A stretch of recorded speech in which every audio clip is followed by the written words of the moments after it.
Warning, kindly press gently. This elevator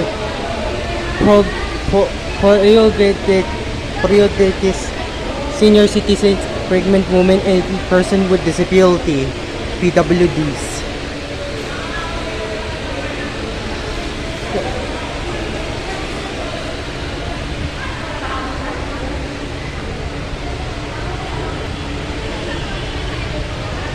Ayan na eh.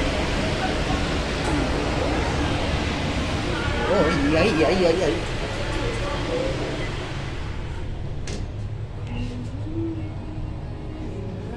Wait, di ba dito tayo sumakay ng elevator?